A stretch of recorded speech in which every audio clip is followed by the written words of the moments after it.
കൂനന്മാരുടെ ഊര് എന്ന് നിങ്ങൾ കേട്ടിട്ടുണ്ടോ? Hi hello, this is Ammalu. Welcome to life of well.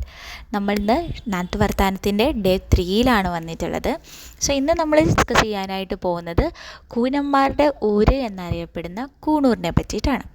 Tamil Nadu Nilgiri ജില്ലയിലുള്ള പ്രശസ്തമായ ഹിൽ സ്റ്റേഷനാണ് കൂണൂർ. കൂണൂർ എന്നുള്ള ഈ പേര് വന്നതിന് പിന്നിൽ നമുക്ക് 2 കാരണങ്ങളാണ് പ്രധാനമായിട്ട് കാണുന്നത്. അതിൽ ആദ്യത്തെ കാരണം എന്താണെന്ന് വെച്ച് കഴിഞ്ഞാൽ, പണ്ട് ഈ മലനിരകളിൽ താമസിച്ചിരുന്ന കൂനർ എന്നറിയപ്പെടുന്ന ഒരു ആദിവാസി വിഭാഗമായിരുന്നു.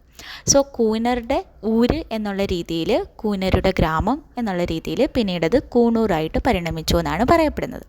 മറ്റൊരു തരത്തിലുള്ള വ്യാഖ്യാനം എന്താണെന്ന് വെച്ച് കഴിഞ്ഞാൽ, കൂൺ എന്നാൽ വളവ് എന്നാണ് തമിഴിൽ അർത്ഥം. സോ വളവ് വെച്ചിട്ട് കുന്നുകളും മലനിരകളും വളഞ്ഞു പുളഞ്ഞു കിടക്കുന്ന പ്രദേശമായതുകൊണ്ട് തന്നെ കൂണൂർ എന്ന് വിളിച്ചതാകാമെന്നും പറയപ്പെടുന്നു. സോ ഇതിൻ്റെ ചരിത്ര പ്രാധാന്യം എന്താണെന്ന് നോക്കിക്കഴിഞ്ഞാൽ, ഭൂമിശാസ്ത്രപരമായിട്ട് 2ാമത്തെ വലിയ ഹിൽ സ്റ്റേഷനാണ് കൂണൂർ ഹിൽ സ്റ്റേഷൻ. തേയിലത്തോട്ടങ്ങളാണ് നിറയുള്ളത്. ലോകപ്രശസ്തമായിട്ടുള്ള നീലഗിരി ചായ ഉൽപ്പാദിപ്പിക്കുന്ന വലിയ തോട്ടങ്ങൾ കൂണൂരിലുണ്ട്. അതുപോലെ തന്നെ യുനെസ്കോയുടെ പൈതൃക പട്ടികയിലുള്ള പ്രശസ്തമായിട്ടുള്ള ഊട്ടി ടോയ് ട്രെയിൻ പോകുന്നത് കൂണൂർ വഴിയാണ്. സോ ഇത്രയൊക്കെയാണ് കൂണൂരിനെ പറ്റിയിട്ടുള്ള വിശേഷങ്ങൾ.